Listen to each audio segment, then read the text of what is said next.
The wind howled like a betrayed lover through the narrow streets of Las Cruces, New Mexico, carrying the bite of a high desert winter that seeped into bones you didn't even know were exposed.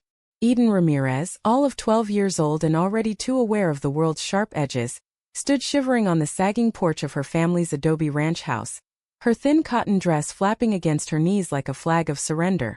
"You're not my daughter anymore," her father spat, the words colder than the frost creeping up the window panes, as he yanked the wool coat from her grasp and hurled it into the mesquite brush. Denied, just like the warmth she'd begged for, because the neighbor had whispered about the way Eden's eyes lingered on the curve of Maria's laugh at recess.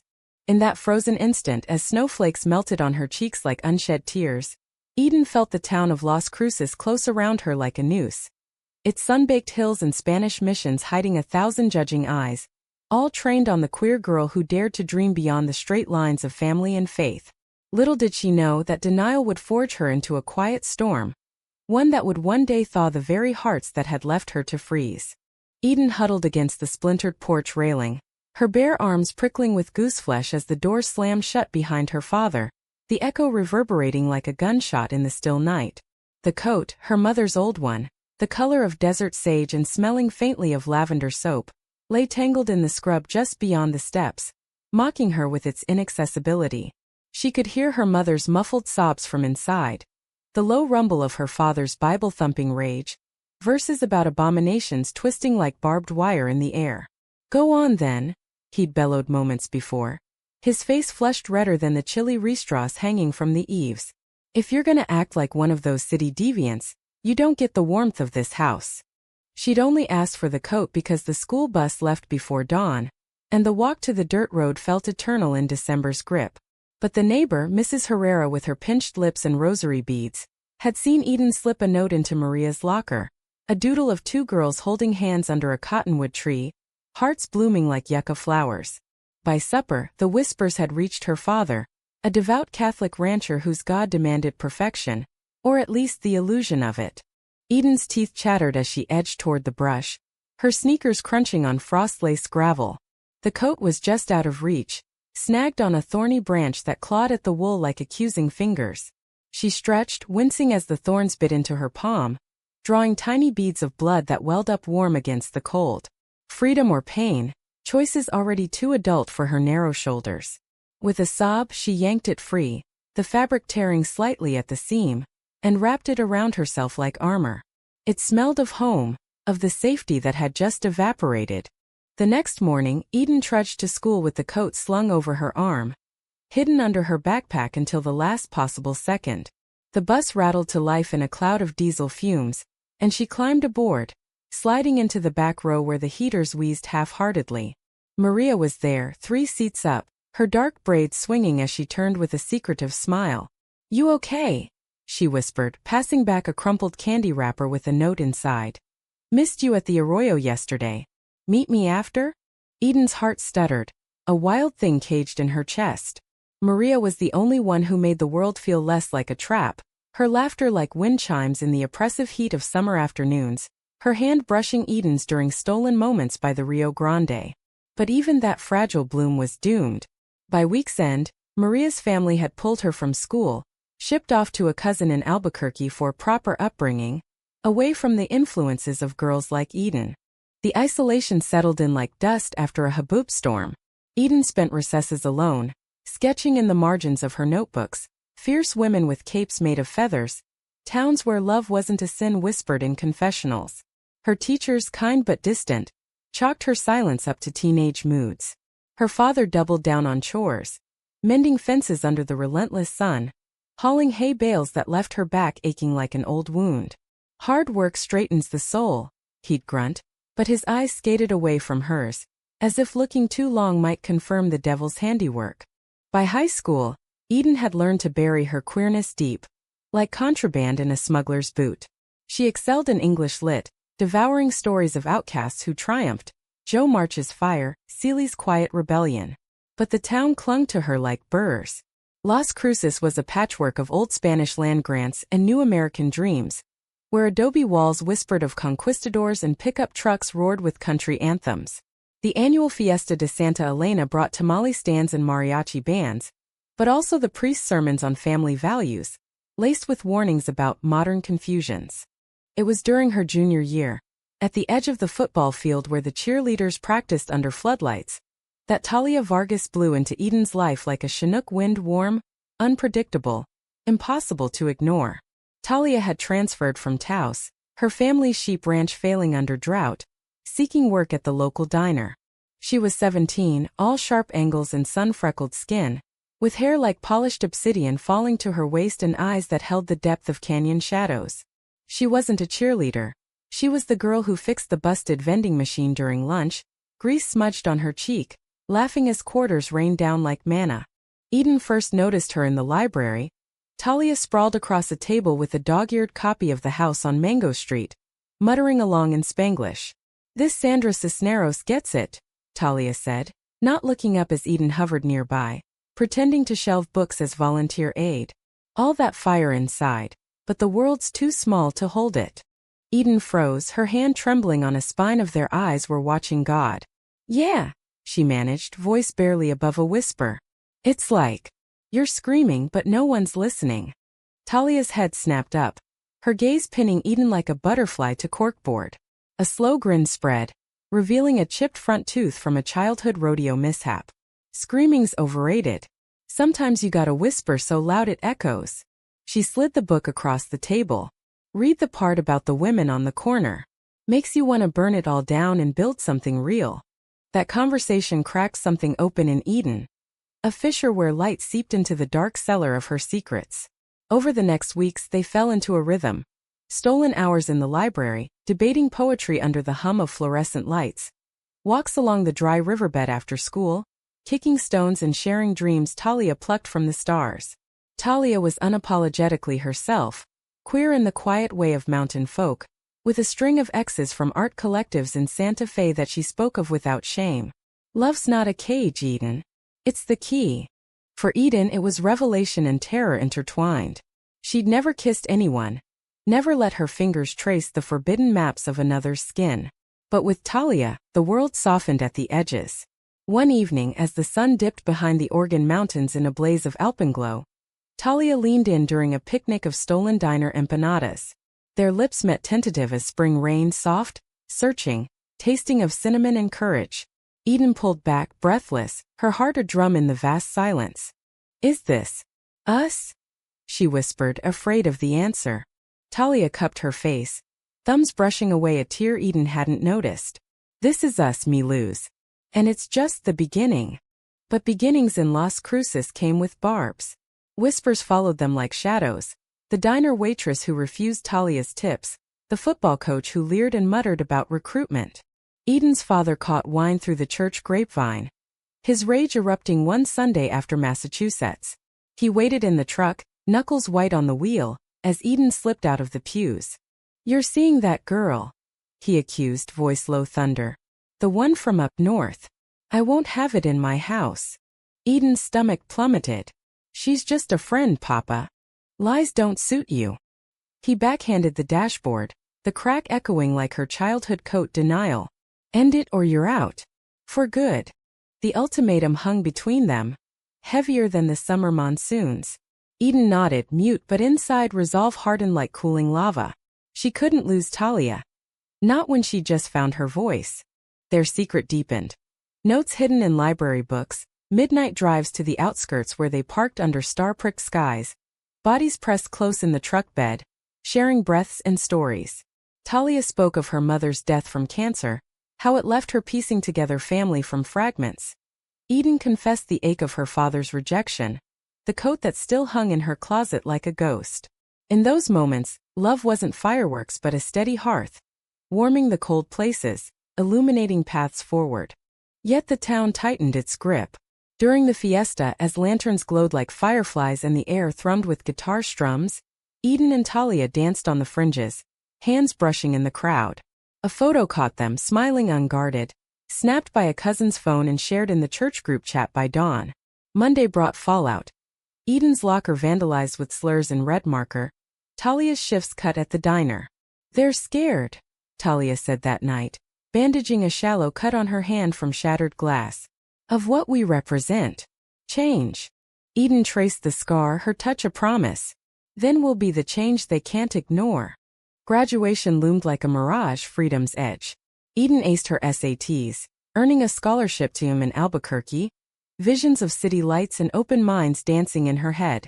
Talia, pragmatic as ever, planned community college, dreaming of graphic design classes where she could illustrate the stories they lived. "We'll make it," Talia vowed, their fingers laced on the hood of the old Ford, engine ticking cool in the dusk. "You and me against the world." But worlds have fault lines, and theirs cracked wide open the night before Eden's departure. They met at their spot by the river, now swollen with rare summer rain, fireflies winking like conspirators.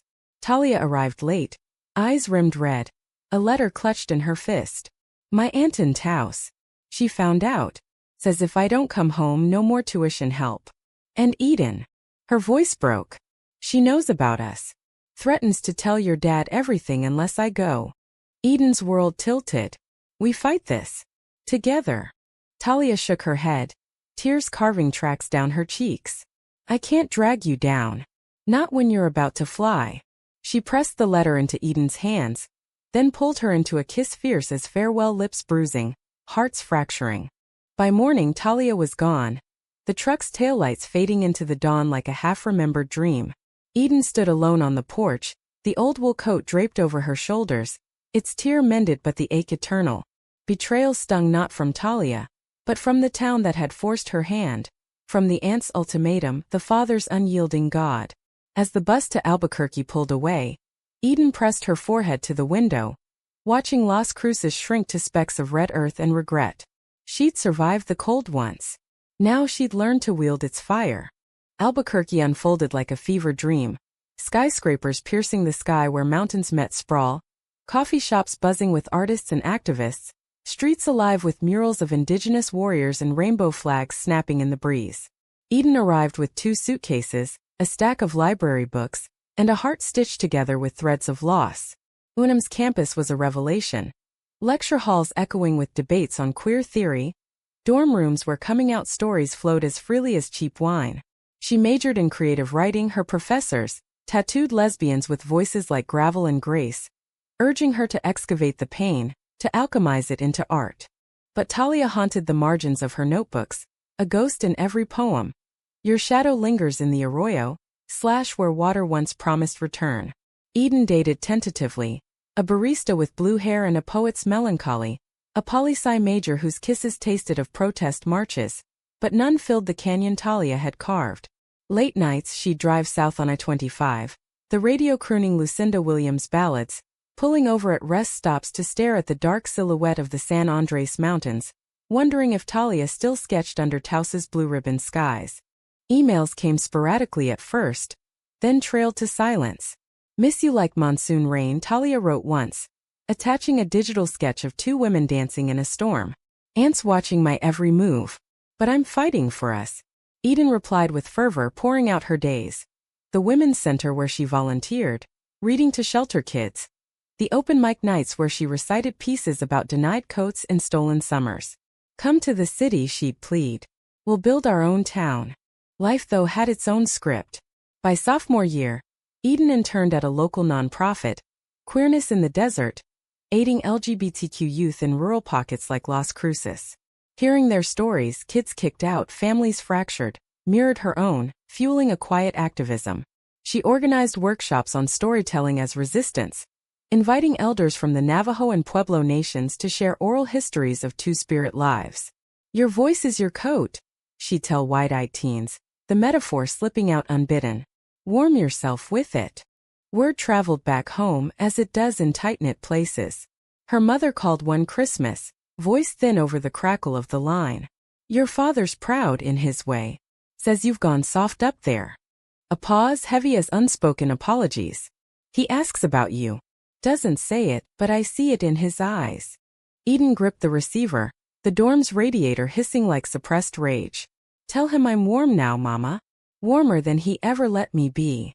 The betrayal came unannounced. A dagger slipped between ribs. It was junior year spring break, when Eden drove home uninvited, craving tamales and the scent of pinyon smoke, testing the waters of forgiveness. Las Cruces greeted her with deceptive calm. The same dusty streets, the mission bells tolling vespers. She found Talia first, purely by chance, at the old diner where string lights twinkled against the twilight.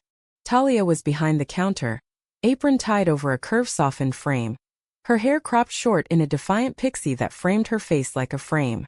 She looked up as the bell jingled and time fractured, eyes locking across the formica, breath sinking in the sudden hush. "Eden," Talia breathed, a smile cracking like dawn on the horizon. They talked for hours after closing, perched on milk crates in the alley, the air thick with fry grease and possibility. Talia had bucked her aunt, scraped through community college on grants, now designing logos for local businesses. "I thought about you every day," she confessed, fingers tracing Eden's knuckles. "But fear's a hell of a chain." The kiss reignited old embers, tentative then consuming, against the brick wall under a canopy of stars. "Stay," Talia murmured against her lips. "We can fix this, us the town." Eden stayed the week, days blurring into a haze of rediscovery. Hikes in the dripping springs foothills where they confessed the lovers who'd come and gone, none measuring up. Nights in Talia's tiny apartment above the laundromat, bodies entwined in whispers, souls mending with each shared breath. Love bloomed anew, deeper now, tempered by absence. Romantic in its raw humanity, the drama of second chances etched in every glance. But Las Cruces hadn't thawed. Eden's father refused to see her, barricading himself in the barn with his grudges. The church ladies clucked tongues at Talia's phase. The high school principal blocking Eden's offer to speak at career day. "We don't need that kind of inspiration," he said, voice oily with piety. The real fracture hit during Eden's talk at the community center. A modest affair for the non-profit, 20 souls in folding chairs, sipping weak coffee. Eden spoke of resilience, of the coat denied and the warmth claimed, her voice steady as she read a passage. "In the cold refusal I found my fire, not to burn them but to light the way." Talia sat front row, eyes shining pride. But midway the door banged open. In stormed Eden's father, face thunderous, clutching a printed email chain. Eden's old notes to Talia, forwarded anonymously from some digital Judas. "Lies!" he roared, waving the pages like a flag of war. "You've poisoned her against us." The room gasped, a collective inhale. Eden stood frozen, the podium a flimsy shield. Talia surged forward, but Eden held up a hand. This was her fight now. "Papa," she said, voice cracking but clear, "those aren't lies. That's me. All of me." She stepped down, the air electric with unspoken reckonings. "You denied me warmth once. But I won't deny myself anymore." He lunged, not with fists but words. Vicious litany of sins, scripture twisted into knots. The audience shifted uneasily. Old friends averting eyes, a young mother clutching her queer teen closer. Talia interceded, arm around Eden's waist, a united front. "Enough, senor. Love isn't your enemy." He stormed out, the door slamming like finality. In the aftermath, hugs from strangers, tears from the teen who'd hidden her own sketches. But the betrayal lingered, a shadow over their rekindled joy. Who had forwarded those emails? Whispers pointed to Mrs. Herrera's son, the church deacon's boy, nursing grudges from high school slights. Eden and Talia retreated to the river that night, sitting on the bank where willows dipped like mourners. "He'll come around," Talia said, though doubt threaded her words. "Or he won't. But we have each other." Eden leaned into her, the waters murmur a lullaby. "That's enough. More than enough." Yet drama simmered beneath the romance. Talia's designs caught eyes. A local winery commissioning labels inspired by queer icons, vibrant and bold. Eden graduated with honors, landing a fellowship to write a memoir on rural queer survival. They pooled savings for a cottage on the outskirts. Walls soon papered with Talia's art and Eden's drafts. Life carved a fragile piece. Farmers markets on weekends, where they sold Talia's prints and Eden's chapbooks. Bonfires with a growing circle of allies, laughter defying the town's undercurrent of judgment. The high tide of conflict crested that fall, during the Fiesta's centennial, a spectacle of parades, luminarias, and the saints' procession under a harvest moon. Eden and Talia entered the artisan fair, their booth a beacon. Posters of empowered women, stories of hidden loves unearthed. Crowds milled, some nodding approval, others crossing to the beer tent. Then the betrayal unveiled itself. As dusk fell, a man approached, broad-shouldered, familiar in the worst way. It was Rico, Talia's cousin, the one who'd fled to El Paso years back, now returned with a realtor's badge and eyes like chipped flint. "Talia," he drawled, voice syrup over gravel. "Auntie's will. She left the Taos land to me, contingent on you disavowing this." He gestured vaguely at Eden, at their intertwined hands. Talia paled, the color draining like ink from wet paper. "She promised." "Promises break." He slid a folder across the table, legal pages crisp as new lies. "Sign and it's yours. Or watch it sold to developers. Your choice." Eden's blood roared. This was no abstract threat. The land was Talia's anchor. The sheep trails where she grieved her mother, dreamed of futures.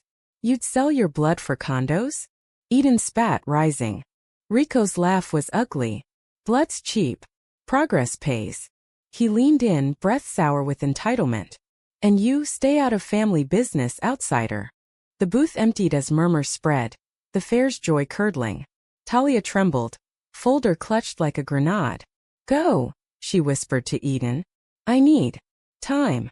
Alone in the crowd, Eden wandered the luminaria's glow, paper bags flickering like fragile hopes. Betrayal layered upon betrayal. Family as foe, town as witness. She found solace in the church steps, where her father sat nursing a flask, face etched deeper by months of silence. "You came," he said, not looking up.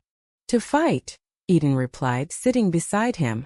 The air hummed with distant fiddles. "Or to understand. Why, Papa? Why push away what you can't control?" He sighed, the sound of wind through canyons. "Fear, Mija. Of losing you to a world that chews up girls like us. A beat raw. Like your abuela. She loved a woman once in the old days. Fled to Mexico. I thought, God punished that." Eden's throat tightened. A hidden lineage buried under shame. Love doesn't punish. It heals. He met her eyes then, tears carving paths in the wrinkles. "Forgive an old fool?" "Not yet," she said gently. "But maybe soon." The night ended in fracture. Talia signed nothing. Rico stormed off vowing lawsuits. But in the cottage's lamplight, Talia wept into Eden's arms, the folder torn to confetti. "I chose us," she gasped. "The land can burn." Their love, tested, emerged tempered deeper, laced with the drama of choices made in firelight. Winter returned to Las Cruces like an old score to settle. Winds scouring the valleys, dusting the Organ Mountains with the season's first snow. A rarity that blanketed the town in hushed white. Eden and Talia marked their first anniversary in the cottage, a space now alive with their rhythms. Talia's drafting table cluttered with sketches of resilient figures, women with capes of woven chiles, staffs topped with blooming cacti. Eden's desk piled with manuscript pages, the memoir taking shape as coats of many colors, weaving personal thread with broader tapestries of queer Southwest lives. But peace was a thin veil over brewing storms. Rico's threat metastasized into legal volleys. Cease and desist letters targeting Talia's designs for appropriating family heritage. Subpoenas dredging up old emails to paint Eden as a disruptive influence. The town polarized. Some rallied, the Women's Center hosting fundraisers with tamale pie and poetry slams. Others retreated, pews emptying at sermons decrying the Vargas scandal. Eden's father, Tomas, hovered at the edges. A tentative truce forged in shared silences over coffee at the diner, where he'd mutter approvals of her writing clips in the Las Cruces Sun News. "Proud," he'd say gruffly, sliding a 20 across the counter for her next book. "Even if it's different." Her mother, Rosa, baked empanadas laced with secret acceptance, slipping notes inside. Hearts mend slow, but they mend. Talia, ever the firebrand, channeled fury into art. She launched a series, Desert Defiant, murals splashed across abandoned walls. Queer couples dancing through sandstorms, elders holding hands under mission arches. One piece, unveiled at the community center, depicted Eden as a young girl reclaiming her coat from thorns, Talia beside her with torch in hand. The dedication read, "For the denied, the dreamers, warmth is ours to claim." The response was electric. Youth flocked, sharing stories in the mural's shadow. Even skeptics paused, fingers tracing the bold lines. But Rico struck back during a town council meeting. His petition to preserve heritage, a thinly veiled bid to raise the murals as defacements. This isn't art, he thundered from the podium, voice booming off wood-paneled walls. It's an attack on our values on family. Eden, in the audience with Talia, felt the room's pulse quicken. Nods from the old guard, uneasy shifts from the young. When her turn came, she rose, voice steady as the Rio's undercurrent. Heritage isn't stone and spite. It's stories like my abuela's, love's hidden lives reclaimed. These murals honor that, not erase it. Applause rippled, tentative then thunderous. Tomas stood then, clearing his throat like a man surfacing from depths. My daughter's right, he said, words weighted. I denied her once. Won't deny truth now. The council table fell silent, Rico's face twisting in betrayal's bitter fruit. The vote passed narrowly, murals spared. A cultural preservation grant awarded to Talia. Victory tasted sweet, but drama's underbelly gnawed. That night, as snow flurried outside the cottage windows, Rico called Talia, voice slurred with whiskey and wrath. You think you've won? Aunt's ghost laughs at you, turning her land to this filth. Talia hung up, but the poison seeped. Doubts whispered. Was fighting worth the fractures? Eden held her through the night, bodies a bulwark against the chill. Their intimacy a sanctuary of touches soft as snowfall. Fingers mapping collarbones, breaths mingling in candlelit hush. Romance here was human, flawed. Arguments over stubborn pride, make-up kisses tasting of salt and solace. Spring thawed the literal and figurative, wildflowers erupting in riotous color along the roadsides, the town tentatively blooming with acceptance. Eden's memoir sold to a small press, advance enough for a ring. Simple silver bands etched with yucca motifs, slipped on during a sunrise hike, vows exchanged with the desert as witness. Through thorns and denial, Eden murmured, Talia's hand warm in hers. Talia's murals multiplied, a trail leading to the annual Pride event they spearheaded. First of its kind in Las Cruces, a modest march from the mission to the square, rainbow banners fluttering beside Virgin de Guadalupe icons. 50 souls showed. Queer kids with face paint, allies bearing signs reading Amor sin fronteras. Tomas walked arm in arm with Rosa, his step halting but present, a quiet redemption unfolding.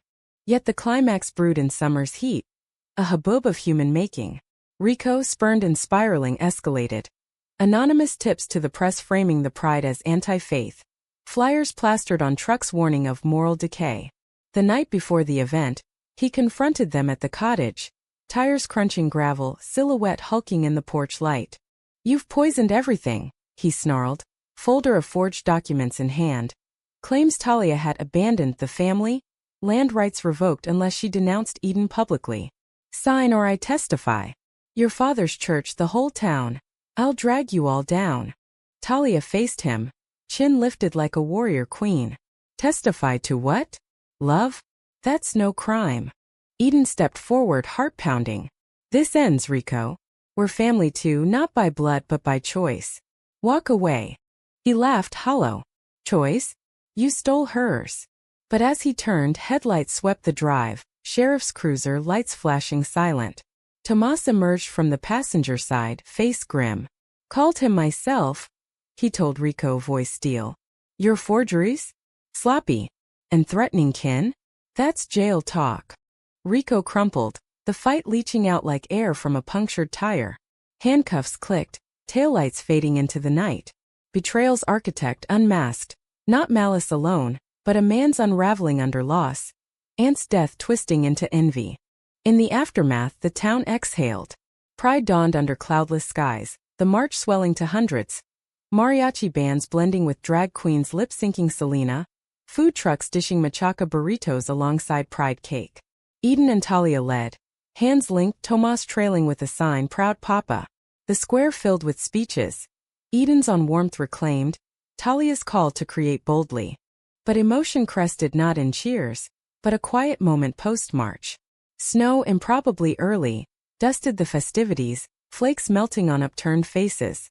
Eden pulled Talia aside, to the bench under the old cottonwood, their first kisses tree. We did it, she whispered, rings glinting. Talia's eyes, deep as ever, held galaxies. We survived it. Their embrace was the story's heart, tender, unyielding. a romance forged in desert fire. Yet humanity's thread wove deeper. Tomas approached, coat in hand. Eden's old wool won, mended seams like scars healed. For the cold nights, he said, voice rough. I'm sorry, Mija. For all of it. Tears fell, hot and healing. Forgiveness wasn't erasure but addition. A layer of grace atop the pain. The town watched, lanterns flickering as 3 generations linked arms. Past, present, future. Autumn gilded Las Cruces in amber and rust, leaves from imported maples, holdouts from some long-ago settler, drifting like confetti over the arroyos. Eden and Talia's life settled into a rhythm both ordinary and profound. Mornings with strong coffee and shared journals, where Eden chronicled the memoirs, revisions, and Talia sketched concepts for a gallery show in Santa Fe. The cottage expanded metaphorically. Walls bearing photos of the Pride March, shelves groaning under books on Chicana feminism and queer ecology. Tomas's transformation was the quiet miracle. Sundays found him at their table, trading ranch tales for stories of young protests, his laughter loosening like soil after rain. Rosa brought recipes from her youth, including Abuela's secret flan, whispered legends of the woman who'd fled for love. She wrote letters.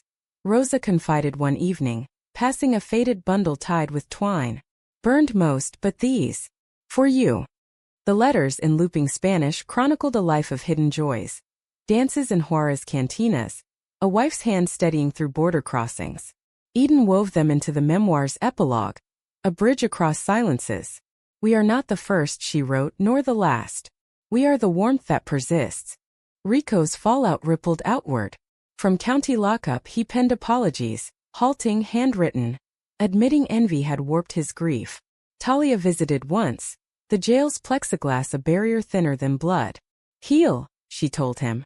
Land's not worth the soul. He nodded, eyes downcast, and later from parole sent a check. Proceeds from a job at the winery funding Talia's next series. The town's shift was subtler, a collective awakening. The church installed a new padre, Father Elias, who preached on God's boundless table. Inviting Eden to lead a youth group on identity, stories shared in candlelit circles. The high school library stocked the house on Mango Street beside Bibles, counselors trained in allyship. Even Mrs. Herrera, in her 90s now, shuffled to the diner one afternoon, placing a knitted scarf in Eden's lap. For the winters, she murmured, voice papery. I was wrong. Drama lingered in edges, anonymous graffiti on a mural, a council debate over family values curriculum, but conflicts resolved not in spectacle but conversation. Potlucks where skeptics broke bread with activists, bonfires illuminating shared vulnerabilities. Eden and Talia's love anchored it all, romantic in stolen dances to old vinyl records, emotional in the vulnerabilities aired over tea. Talia's fear of loss echoing her mother's, Eden's scars from denial flaring in quiet moments. The story's crescendo came unbidden, in winter's renewed grasp. A blizzard blanketing the southwest, rare and relentless, stranding the town in white isolation. Power lines snapped, roads closed, the vulnerable, elders, single parents, the unhoused, huddled against the cold. Eden, ever the weaver, called it Coat Drive 2.0. A call to action blasted through social media and church bulletins, transforming the community center into a hub of donated blankets, hot meals, and stories. Talia designed flyers, bold figures sharing cloaks under starry domes, while Tomas rallied ranchers for firewood hauls. Volunteers poured in. The queer youth group bundling scarves, Rosa's ladies stitching quilts from scraps. Eden coordinated from the front, her voice over a crackling radio. Warmth isn't given, it's made together. Stranded families trickled to the center, faces etched with gratitude. One night as winds howled outside, a young girl, 13, wide-eyed, clutching a backpack, slipped in, shivering in a threadbare hoodie. They said I couldn't stay, she whispered to Eden, eyes darting to the door. Because of who I like. Eden knelt, the echo of her 12-year-old self resounding. She draped a quilt over the girl's shoulders, wool sage-colored, mended at the seams. You stay here. With us. Talia joined, sketching a quick portrait. The girl as a desert rose, thorns protective, blooms defiant. This is you, Talia said. Strong. The blizzard broke by week's end, but the drive lingered. A fund birthed, alliances forged. News crews arrived, framing Las Cruces not as backwater, but beacon. Queer-led effort warms isolated town. Eden's memoir launch coincided. Readings packed with locals reciting passages aloud, tears and applause mingling. In the square that final evening, under string lights dusted with melt, Eden and Talia stood amid the crowd, their people now. Tomas raised a toast with cider. To coats denied and the women who claimed them all. Laughter rippled, the girl's hand finding Eden's in the throng. As snow flurries danced once more, Eden pulled Talia close, foreheads touching. "We brought the warmth," she murmured. Talia's smile, chipped tooth flashing, held worlds. "And the town? It warmed us back." The end wasn't tidy, no villains vanquished, no utopias unveiled. It was human. Messy reconciliations, lingering doubts, loves that bent but never broke. Eden and Talia walked home arm in arm, the cottage aglow, a new chapter unwritten but certain. Queer hearts beating steady in the American Southwest, where deserts bloom and winters yield to spring. In Las Cruces, warmth wasn't a gift. It was a revolution, one shared glance at a time.